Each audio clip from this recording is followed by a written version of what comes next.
What is up, folks? Justin Khanna. This is the Repertoire Podcast, and we are back with another solo episode.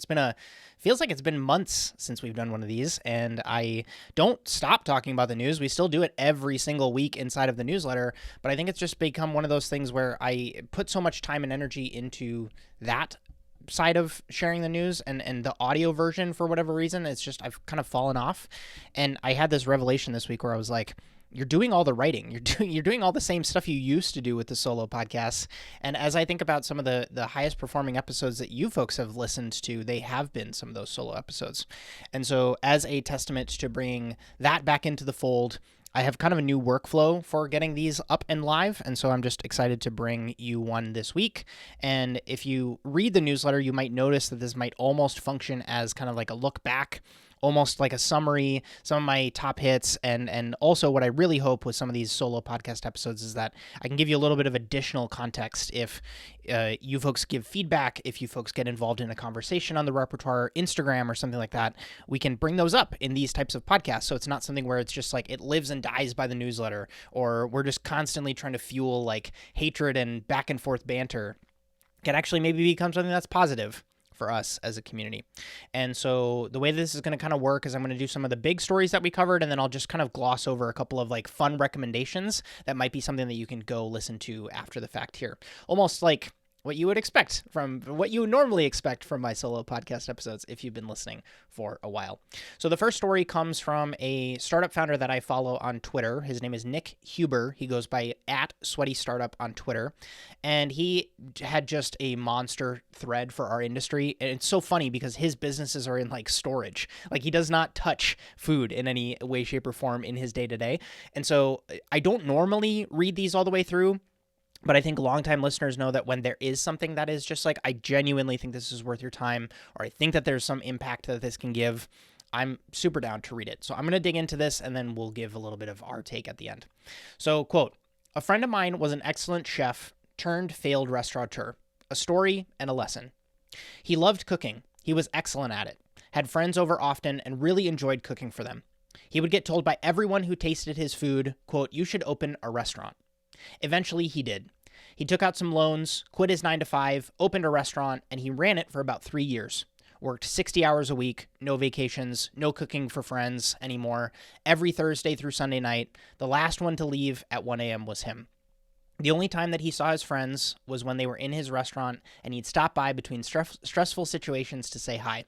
He gave up a few weeks ago. Broke. In debt, actually. And broken as a human. Reading the Google reviews for his business, it's a little sad. No more raving fans like those dinner parties in his home. Just customers complaining about how cold the food was, or slow service, or an undercooked steak. Turns out, running a profitable restaurant has very little to do with your ability to cook. Running a profitable and successful business of any kind in any sector consists mostly of doing the same things: recruiting, hiring, training, managing, selling, and solving problems. He wasn't a manager. He didn't enjoy confrontation. He wasn't a people person. He spent very little time owning a restaurant, actually cooking. Almost none of it, actually. The lesson: don't start a business for selfish reasons. It isn't about you. It isn't about doing what you want or love to do. If any business becomes successful, the owner will quickly graduate from doing that fun thing, and they'll find themselves recruiting, hiring, training, managing, selling, and solving problems. Might as well start something that gives you the best odds of making great money while doing those not so fun things." And that is the end of his Twitter thread. If you're just kind of like, if you're hanging mouth open like I was the first time that I read this, well done. We're in the same boat. I like Nick's just give it to you straight kind of attitude and just kind of demeanor that he has. I think he does a lot of it sometimes on Twitter just to be controversial, and he's really good at drumming up just like anger from people. But the reason that I wanted to share this one in particular, not just because it's industry focused for us, but because it's a truth hammer. Like, he is not the only one to have a friend who has experienced this in their lives, in their careers. And listeners of the podcast might be getting sick of how my rant on how chefs reach a certain point in their career where they need to either, and I'm kind of putting this in two camps here, they need to either put the cookbooks down, step away from the stove, and begin to develop those entrepreneurship and business skills. Because as this thread lays out, you have all these tasks that are not flavor related. They're not technique related. It doesn't matter how fast you are at butchery. You need to be recruiting. You need to be looking at the P&L. You need to be all these other dot points. So again, the person needs to step away from the stove, or they need to say, I still want to be at the stove, but because the business still needs these tasks getting done, I need to be the one to put my hand up for help and partner with someone who does possess these skills so that the business can not just survive, but thrive. And to be clear, I'm not suggesting that chefs should not own businesses, but I think we just need to call a spade here. If the next generation coming into the industry knows to expect that transition, they can build it into their career plan. It doesn't have to be just like this wall that you run into where you're just like, oh my goodness, this was really, really hard. And I'm even having to struggle with this, right? I built so much of my identity on being like a great line cook and the struggles that I had to go through to get those skills. And now I really relish in like, that's where I feel like I have mastery. But then when I look to people saying, oh, well, you're going to start a restaurant, right? And I'm like, that's why I don't have one yet, because I feel like there's so much developmentally and learning wise. And like, I need to see the case studies. I need to see the examples. And it's so funny because once you start to dig into that, you start to realize that like a brick and mortar standalone restaurant where you are the one behind the stove all the day is like one of the silliest businesses you can start from a cash flow perspective, like if that's your priority. And what I think having these stories be more widely talked about gives us is the ability to have that next generation ask better questions and pay attention more to what's going on around them. In other words, if I can know that I need to have a little bit of financial literacy going into starting my restaurant versus these stories that you hear where it's just like, oh, well, they were just cooking at this place because they took it over and then a critic came and then it was just this magical moment where they just got all this critical acclaim and then they were booked every single night. And then it was like a dream come true. Like those stories can happen, but it's like depending on the type of concept that you're wanting to launch, you might not ever have a critic come into your place. And especially in this day of social media and online reviews, it's kind of like, you are just a couple of bad experiences away from really digging yourself into a hole with your business. And what I hope having, again, a little bit more of a proliferation on this, and that's why we make the products we create at Repertoire, is I just want less stories like this one. Less financial hardship, less emotional struggle, better managed expectations, and ultimately better businesses in the long run. Because I think when I see these businesses are like flying, when it's like the perfect mix of exactly what that entrepreneur wants to do, exactly what the staff needs, exactly what the guests get excited about, that gives them longevity.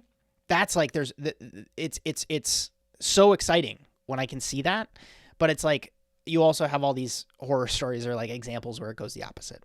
And so the more and more I discuss this, the more and more convinced I am that this is the hill that I'm willing to die on. I'm not going to be the person who's going to tell you like, oh, well, like if the people who tell the advice of like, oh, well, if you build it, they will come type of advice.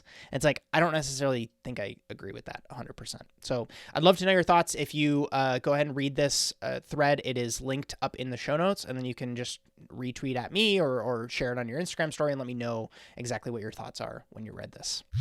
Sick of getting updates via text from your team just like that? What about messy last-minute emails that are hard to keep track of? 7Shifts is an all-in-one team management solution that you've been searching for. With features like team availability tracking, real-time updates, and seamless communication, you'll be able to manage your team with ease. Say goodbye to manual scheduling and hello to a more productive, efficient team. 7Shifts is giving you listeners a very generous 3-month free trial of their The Works tier, which I'm beyond stoked on because it's unlimited employees on this trial. So regardless the size of your business, the scale that you're operating at, you can really kick the tires on this product and get all the great features like payroll integration, advanced reporting, and so much more. To claim your free 3 months, go ahead and check out joinrepertoire.com/7shifts. That's the number 7 SHIFTS, or an even easier way, just click the link in the description of this podcast to try it out now and see the difference for yourself. Thanks so much to 7Shifts for sponsoring this episode. See if you can say that 7 times fast. Thanks so much to 7Shifts for sponsoring this episode. That was like a 7 out of 10 attempt. I'm trying to get better. All right, next up. Blackbird is a company. I'm going to call it a company. It's also like a brand that was launched by Ben Leventhal.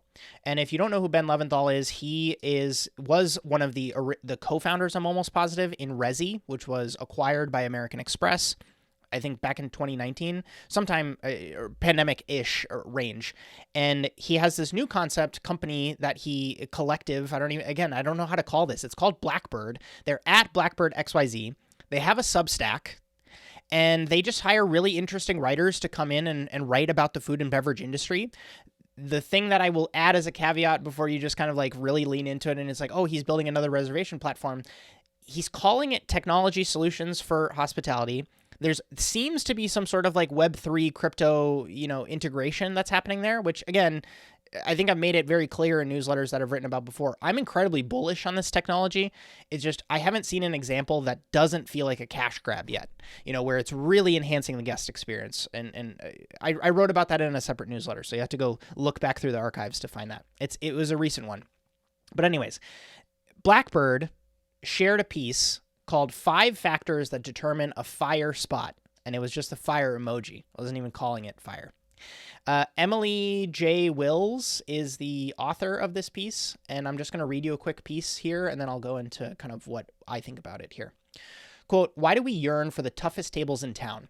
Well, exclusivity has always had its allure. Just ask Charlie Chaplin, and in today's post-pandemic world, chic and vibey restaurants are akin to the new velvet-roped clubs or even the new catwalks. There's also the perceived accessibility factor. Not only is going out for dinner a form of entertainment that one can do 7 days a week, should one so choose, but restaurant reservations are ostensibly democratic. There's no snobby doorman superficially sizing you up before mercilessly shunning you.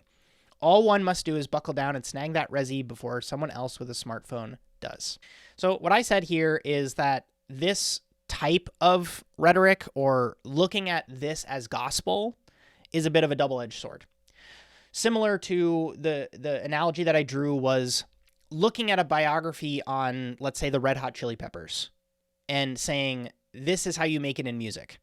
Or you look at like The Rock and you're like, this is a blueprint for fitness. I don't like to use the word unrealistic to describe the Red Hot Chili Peppers' success or The Rock's body, because it is real. Like it was accomplished. Like it's not fake. Like it's not like The Rock has like pec injections that are just making him look ripped. Like he's genuinely earned it. You can see their achievements. However, what folks fail to acknowledge is the graveyard of what I'm calling attempted schmorices compared to the singular success of Torrisi. I hope this is making sense.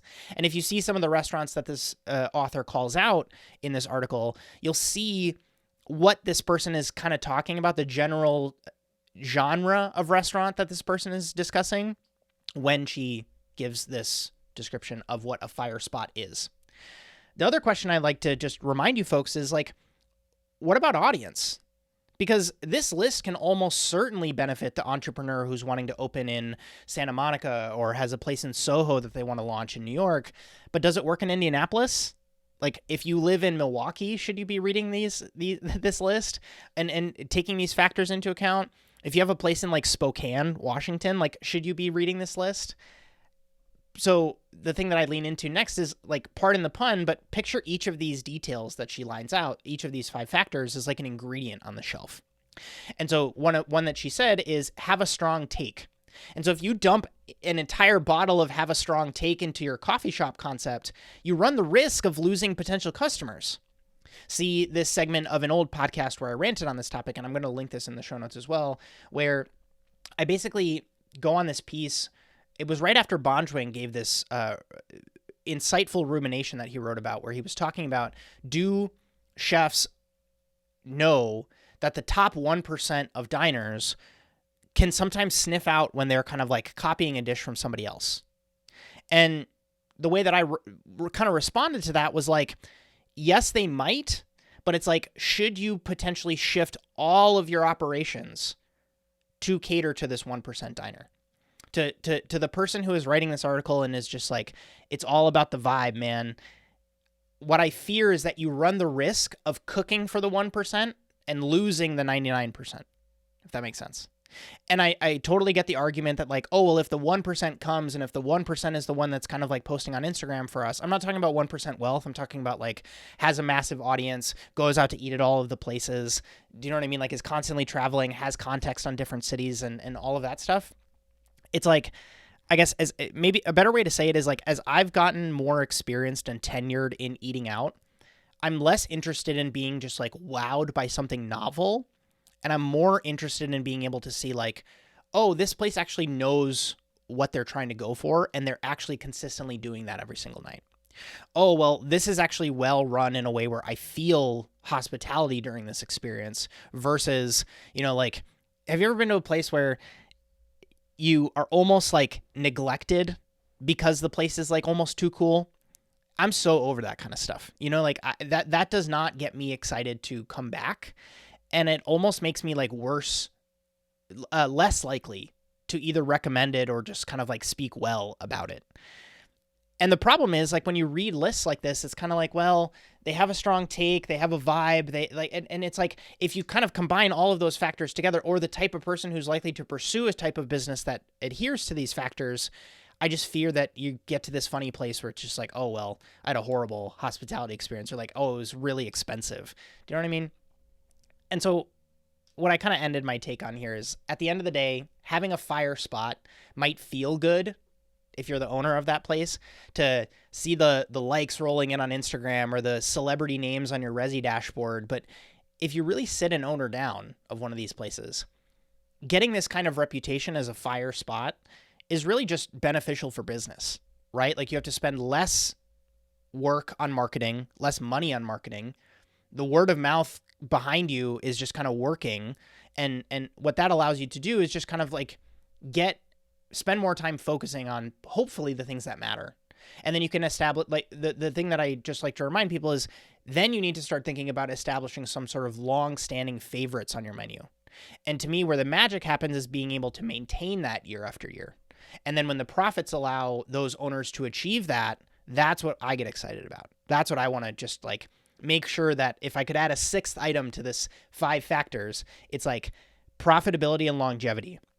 Because I think you and I could both agree that if we were to just do a little bit of we've shared this in the past too, we do a quick search of what the trends are for the year. We do a little bit of a Instagram AI deep dive into what aesthetics are people likely to post about.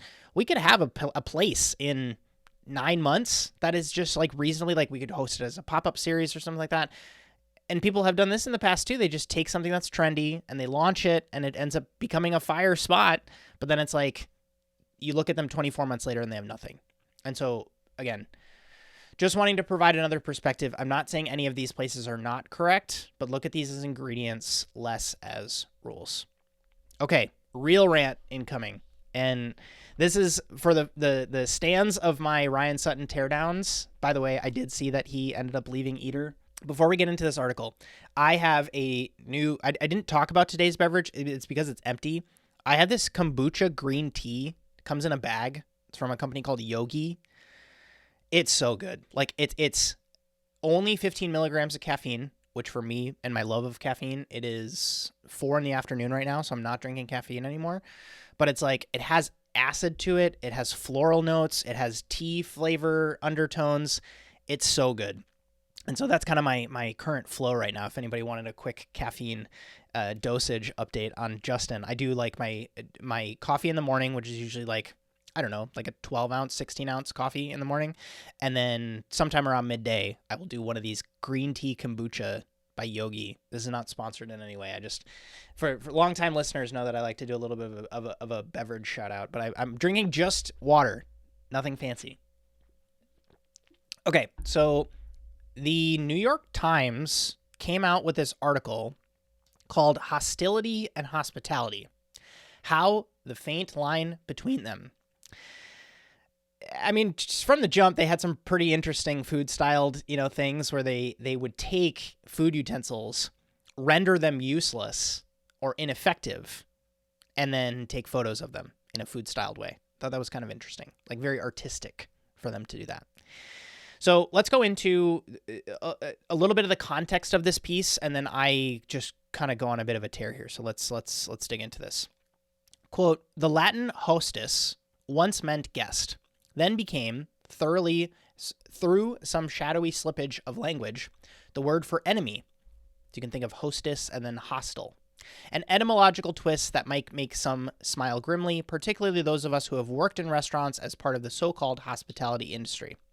For how else are we to think of the guests who flex their power from the moment they stalk the dining room, who frown at the table they're led to, aggrieved at the imagined underestimation of their status, and insist on moving to another, often identical table, who try to meddle with the kitchen, demanding that the chef subtract and substitute ingredients to the point of creating entirely new dishes, who wrinkle their noses at perfectly fine bottle of wine and declare it corked just to pull rank on the sommelier, who snap their fingers at servers, leer, sneer, or scream, "You can't do your job," a line attributed to the actor and late-night host James Corden last fall over a flubbed order at the downtown Manhattan brasserie Balthazar. For those who haven't heard that story, now you have. Who tip stingily or not at all, ignoring the fact that in the United States, the federal minimum wage for tipped employees is only $2.13 an hour, or who book a table and then don't bother to show up, as happens with many as 28% of all reservations, according to a 2021 study by YouGov and OpenTable, which can cost a small restaurant hundreds, sometimes thousands of dollars, if not an entire night's profit. So that very long run-on paragraph, semicolon, comma, kind of preamble is how this person starts the conversation. And if I'm going to be honest, like reading this piece was weird. It flows like a combination of saved tweets and then fuse that with like pasted text from Wikipedia. And then the author seems to have just been like keeping dot points as she watched the menu, because she mentions the menu multiple times, like the timing of that menu. Like, I don't know if it spurred the genesis of this article or what happened there, but what I found as I read this all the way through is that it falls into the trap that many takes like this arrive at, and it's a paradox. So when you take this kind of stance and you try to come at the hospitality industry in this way, you're going to arrive at a paradox. So let me lay out some examples. So this writer points at low wages as the reason behind these problems, but then actively makes it more difficult for restaurants to raise prices when they scoff at the price of a tasting menu in the literal next paragraph. So they'll say, oh, it's because restaurant people aren't making enough money. And then it's like you make fun of or you ridicule or you like shame restaurants for charging more. Or you'll say that, oh, well, when you charge that much, you're making it only available to like the elite, like whatever that means. So I guess the paradox is like, do we want higher wages or do we want lower prices? Right? So like that's a paradox. It's also, let's talk about another one. It's apparently ridiculous for guests to ask for substitutions on dishes, but it's also inexcusable for a restaurant to not even allow dietary restrictions, every dietary restriction under the sun, to be accommodated. Do you see where that paradox is? It's kind of like if a restaurant isn't fully accommodating, that's bad. But if guests ask for substitutions on things that like might change the nature of the dish a little bit, like that's also inexcusable. So it's like, which one?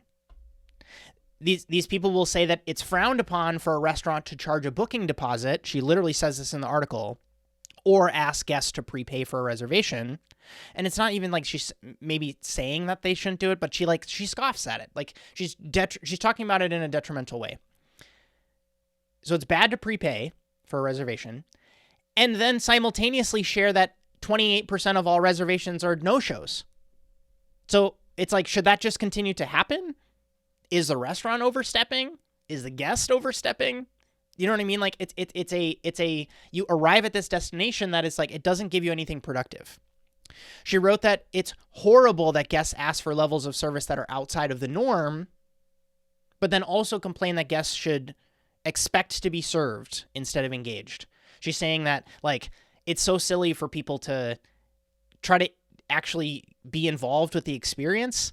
So it's kind of like, my question is, should they just sit quietly in their seats or should they participate in their experience?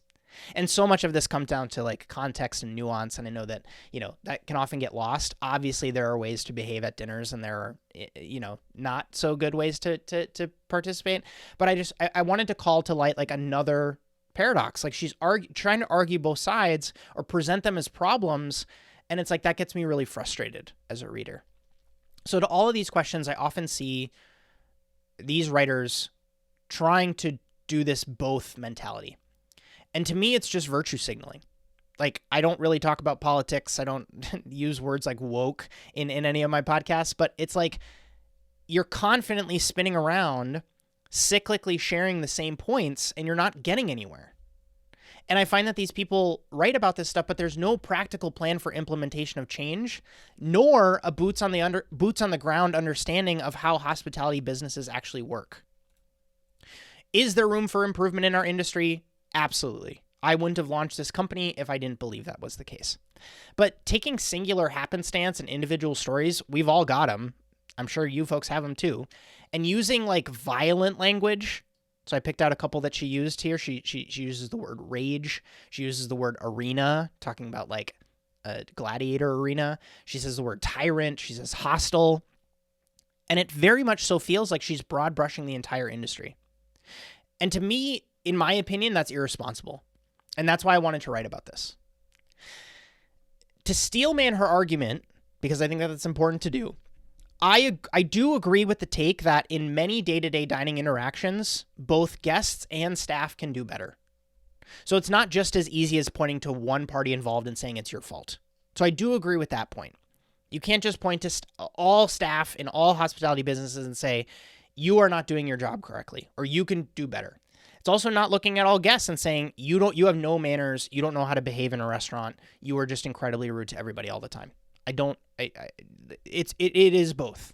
So to be clear there. What I don't agree with is just being confronted with like ambiguity. You know what I mean? Like throwing up your hands and just leaving the conversation in limbo. I often find that these types of writers will justify their piece by proclaiming, I talked about it, I started the conversation, I brought up what's wrong with things, as if that's worth applauding. So due to my continued frustration by the lack of proposed solutions and action items that both parties can keep in mind, here's what I would like to suggest. Going to try to not be a hypocrite here. So guests, what can guests do? Guests can work to be more communicative, forthcoming with preferences, and ask for what they want instead of expecting mind reading to happen. Learn some basic etiquette. Instead of snapping your fingers or whistling at your table's captain, say, excuse me. It's not that hard. If you make a reservation somewhere and there's a cancellation window that the restaurant requests, set a reminder for yourself to call or email the restaurant if you need to cancel. You do it for other areas of your life, you should do it the same. If you have a doctor's appointment and you can't make it, you're going to call your doctor, and you're like your dentist would call you, right? So it's like, use technology, get a solution figured out for your life. If you have dietary restrictions that will affect how things need to be prepared, send that heads up at least 24 hours in advance to the restaurant. To you and me, this might seem like a no-brainer, but to people who don't go to restaurants often or who have never worked in a restaurant before, it's like, this might be new information. And so, share this episode with someone if that's the case. Keep the number 3. This is also talking to guests. Keep the number 3 in your mind whenever you see a menu's price. Remember that, the number 3. If a salad is $18, it's not that you're paying $18 for the salad. Divide it by 3. You're paying $6 for the salad. I hope this is making sense. Then you do the math in your head. You're like, Justin, what's the other $12 for?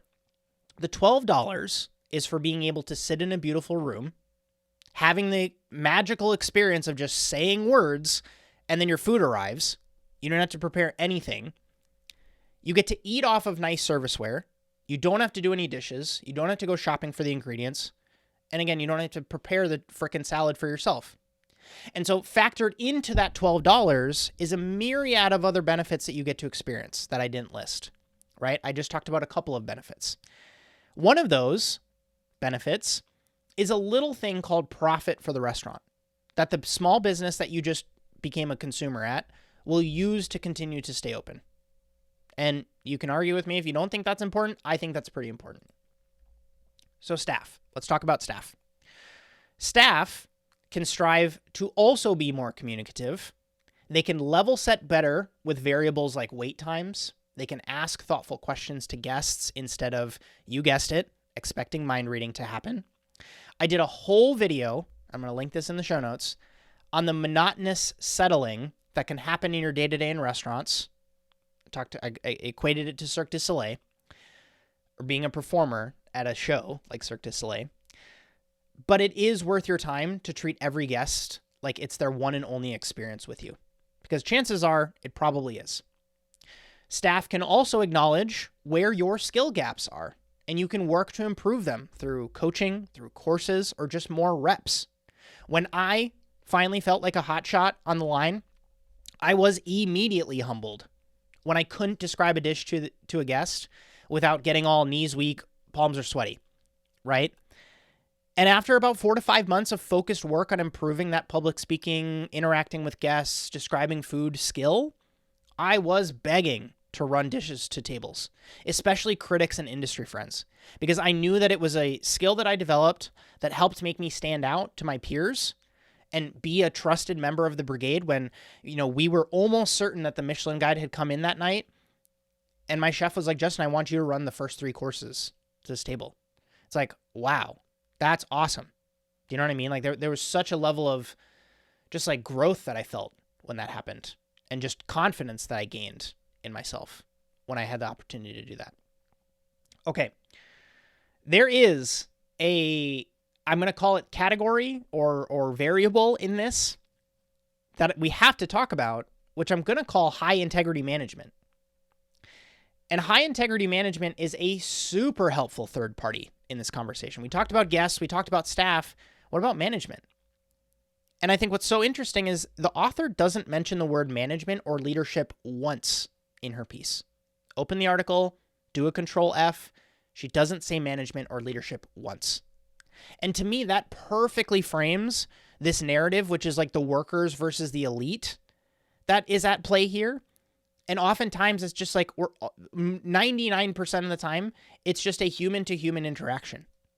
It is not this kind of like grand plan or just like oppressive superstructure that is at play here.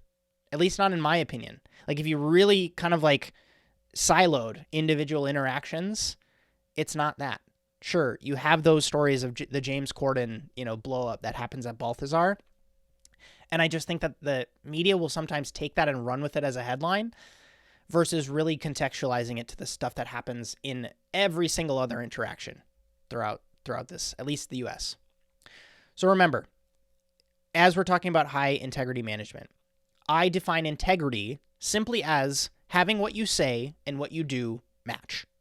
If you say you care about your team, being integrally aligned with that should be displaying that regardless of the net worth or the level of fame of the guest that's causing a problem on table 12. For those that don't know, in 2018, I became a co-founder in a 6-figure per year event production company, and I ran that with a business partner all the way up until 2021. And my business partner and I, we agreed that when we joined forces that there would be a zero tolerance policy on disrespecting our team at events, especially some of the big ones. These are some of the environments where people get the most rowdy. They get the most disrespectful. They get the most like, oh, I don't know where my manners are. Or like, oh, look at how cool I am because I'm wearing a suit. I can behave however I want. I remember specific times where we would have to request that misbehaved guests just leave dinners. We would have to step in and calm down heated arguments that were happening at events. We would have to say no to like these outrageous client requests that we didn't have capacity for, even at the expense of more revenue for our business. We would purposely do this crazy thing. I know it sounds crazy. We would reduce workload for team members so that they could have space to go above and beyond for guests instead of feeling like they were redlining all the time. And for me in particular, adopting that practice was almost like a response to the ever increasing waterline that I would experience at restaurants where, you would come in and it would just feel like a normal Friday, but then all of a sudden you'd have to like do 110%. And then chef would see that and they'd be like, oh, well, we can squeeze a little bit more out, or like, oh, that's what like pushing looks like. And then now all of a sudden 110% is the new 100%. And that's the new standard. And every day has to be that level of output going forward. So what we would do is we would tell our team it's okay to work at 70%, understanding that in a long 13-hour event day, you would want to have gas in the tank to push when needed. And it allowed us to keep staff for longer. It allowed us to pay people more. And listen, we weren't always perfect. Clearly, I'm not in that business anymore. But what I have and what I hope to impart on you is like, these are decisions that you can make.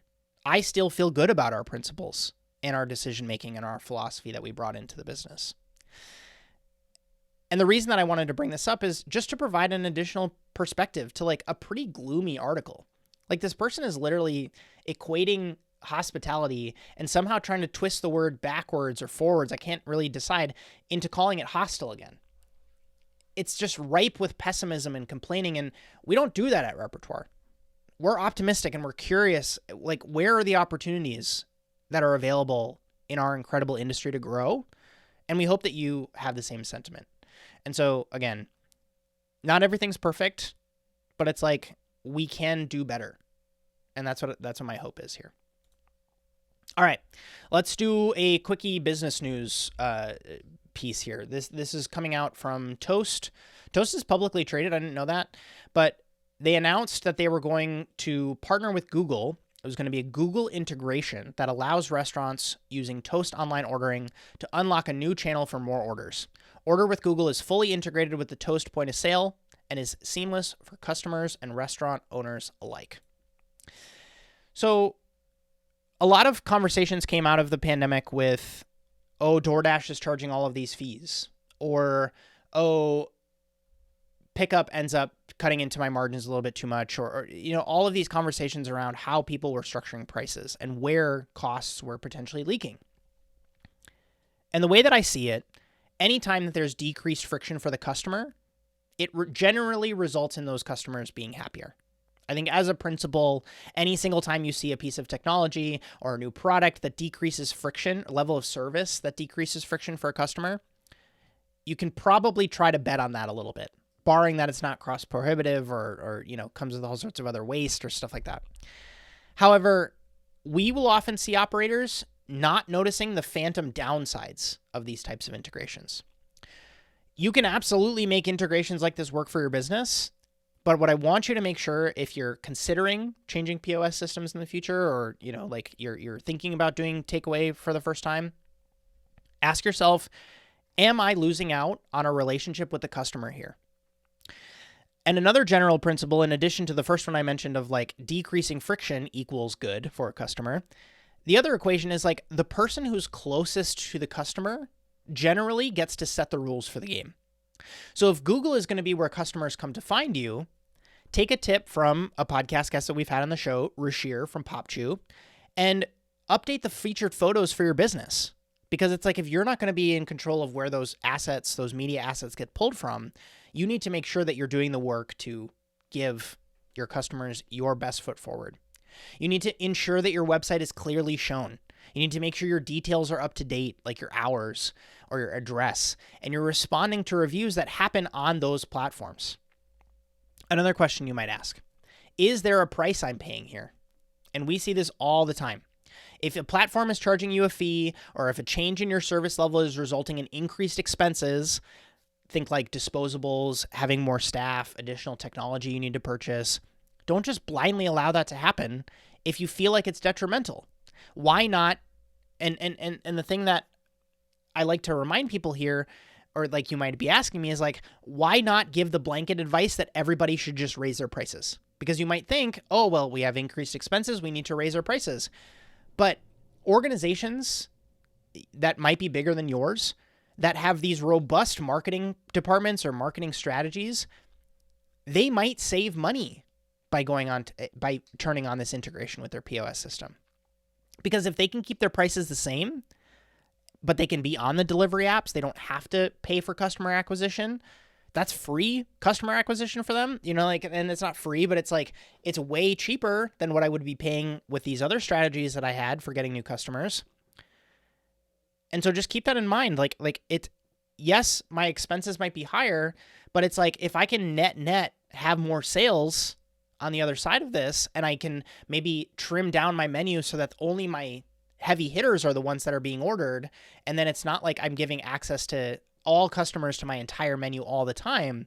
It's like you can actually set this up in a really strategic way. The next question you might ask here is, what can I do to stand out?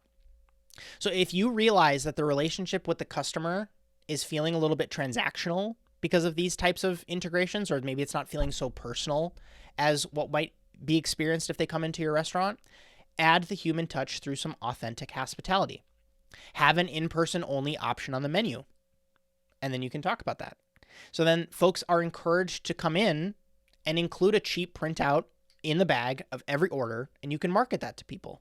Again, this is talking about like, oh, well, you might look at this and say, oh, well, that's a expensive printing thing that's going to, like cause a downside for me. But it's like, well, if that can allow you to take someone who you basically acquired as a customer for free and then turn them into a regular because they're close enough in your delivery radius to become a regular, oh my goodness, like what a hack. Do you know what I mean? What a growth hack. Is there a world where you can build in loyalty through software-enabled programs? Is there a way that you can incentivize reviews from folks that have a great experience? I went to a place in Seattle the other day where they were like, what did they say? I ordered, it was like a new like Mediterranean spot.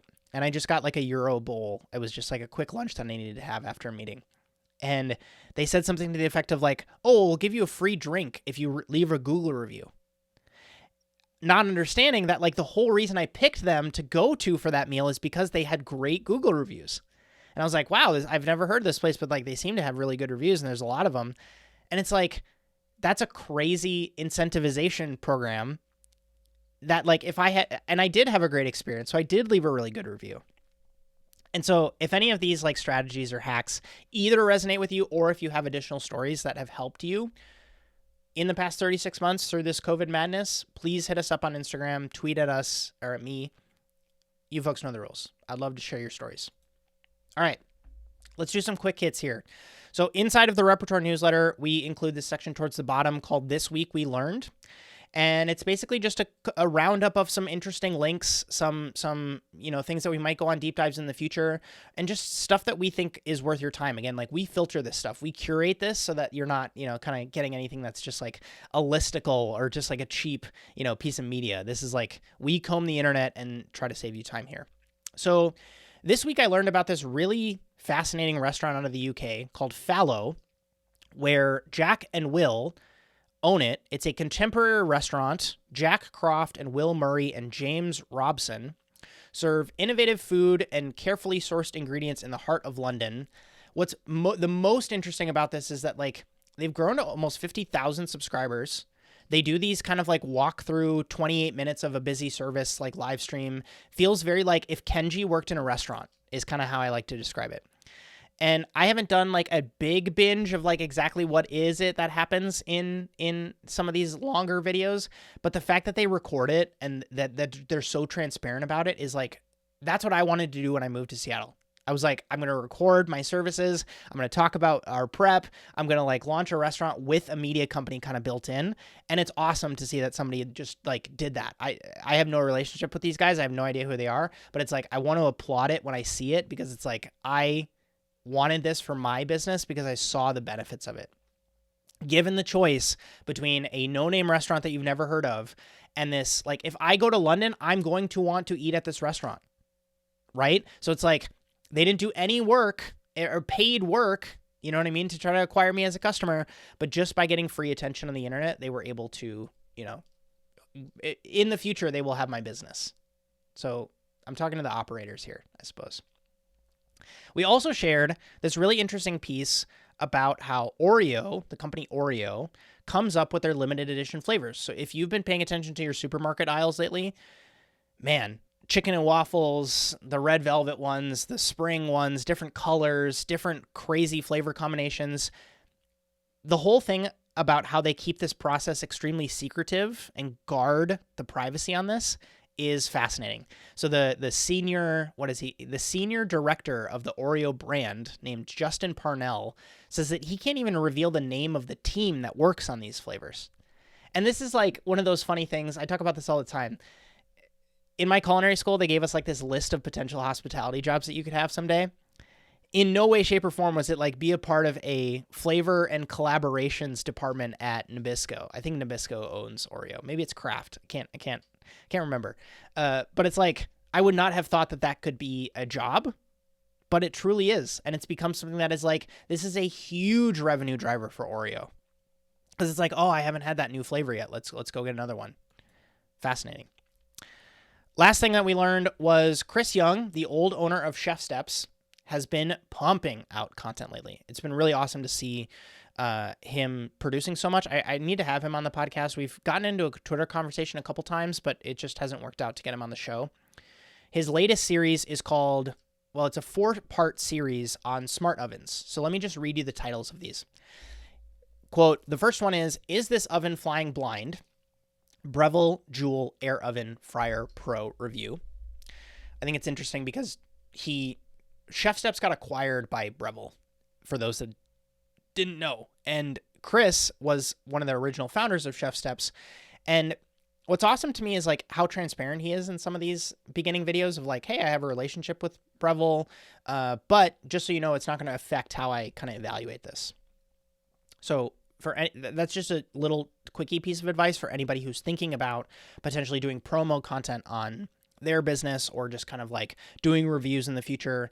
For someone who's been making reviews on the internet for 6 years now, it's like, it's not worth your reputation, in my opinion. You know what I mean? To hide your relationship with a brand, or you know what I mean? Like the internet's bullshit detector is so strong, and it's like, it's why I made one of the decisions early on to like not use superlatives in my reviews. You'd be hard pressed to find me saying always or the best or the perfect. You know what I mean? Maybe if I'm talking about it from a like, if I bent my spatula and I feel like it's a perfect fish spatula, I might talk about that. But it's like, I don't take on ambassador type roles or anything like that. And so that might change in the future for me, but it's just one of those things that I feel like allows Chris in these types of series to have success is because he's willing to be transparent. I think that that's all people want, is they just want to know, like, are you trying to sell me something, or is this something where it's like you have a relationship? Because if you have a relationship, that's fine. It just don't not tell me that you have one and then try to put these head to head and then claim that you're one that you're connected to or have an incentive in seeing the upside in ends up being the best one. Okay, so the second one is, quote, an oven that cooks with a camera. And this is the June Smart Oven. And the third one is the Ninja Foodi XL Smart Oven. And he calls this, quote, the best countertop air fryer, question mark. Very, very YouTube-y thumbnail. Oh, and then the last one he does is Smart or Not, Breville versus Ninja versus June Ovens reviewed. And so also, as someone who's done a series on this before, like I did my Chef's Knife Bonanza on the channel years ago. I love this type of breakdown because I truly believe that like one of the best ways to review things or give people context on the difference between different products and which one might be right for them is a good old-fashioned side-by-side. I do it in my cooking videos even now, where it's like doing a side-by-side is so helpful because you can directly compare things in a tangible way versus like this very ephemeral, oh, well, I don't know if it feels, you know what I mean? Like you have hard data that you can kind of like compare and contrast with. So with that has been, let me go all the way back to my logo here. That has been this episode of the Repertoire Podcast. It's great to be back with you in a solo fashion. If you want to get these news articles earlier, if you want to see the writing that we do every week, which includes monologues, we do an In Case You Missed It section so that you can see all of the pieces of content that we put out there that are original pieces that you might have missed. We put out discounts on gear from some of our brand partners. For example, and events. Like we talk about, like I have a pop-up dinner coming up in 18 days, but who's counting? And we also do like, I am doing this whole live streamed series with 7 Shifts, which is one of our brand partners. You might have heard an ad read on even this episode, but like we're doing a one on Tuesday called 1% Better Every Day. So I'm doing some hospitality focused strategies on that. And then the last one is called From Scattered to System. And so this is stuff that I've used with some of you folks one-on-one in coaching sessions, and I'm just doing a free session. 7 Shifts is sponsoring it for you folks, which is super generous of them. And so if you want to get the heads up on stuff like that first, we publish the newsletter way more frequently than we do these podcasts, and it's just going to be linked up in the description for you. It's an honor to be back with you. Thank you so much for listening to this episode. Roll the outro. Well, here we are together again at the end of another episode of the Repertoire Podcast. If this is your first time listening, this is a show for hospitality creators who want to think better, increase their performance, and believe that it's possible to take lessons from what others have already learned. I am your host, Justin Kahn, Kana, and if you're new here, I'd like to personally welcome you to the show. I hope you enjoyed this episode. Friendly heads up to check out the show notes inside of the description of this podcast if you want to check out previous guests, links to specifics that got brought up in this episode, as well as other helpful content that we create and share here online, because everything we do is focused on helping you along your journey. If you don't have a ton of time, the best place to start is with some value sent straight to your inbox every single week. It's called the Repertoire Newsletter, where we share knowledge on sharpening your skills, asymmetric upside, and exploring the industry beyond the status quo. If you subscribe, we'll keep you up to date on trends that are shaping the hospitality creator ecosystem. We'll share discounts on gear that we find, as well as content that we've been producing ourselves and helpful articles that we've already read and decided are worth your time. Last up, if you want to connect with other industry professionals in the Repertoire Pro community, you want to check out courses like Total Station Domination, or download free tools that we've created, you can learn more at joinrepertoire.com. That's JOINREPERTOIRE.com. The only ask from me is that if you enjoyed this episode, I'd really appreciate a review of this show on Apple Podcasts as well as Spotify to help the podcast universe know that people like us like shows like this. Regardless, I'll see you in the next episode. My name is Justin Kana, and I hope you have a good one.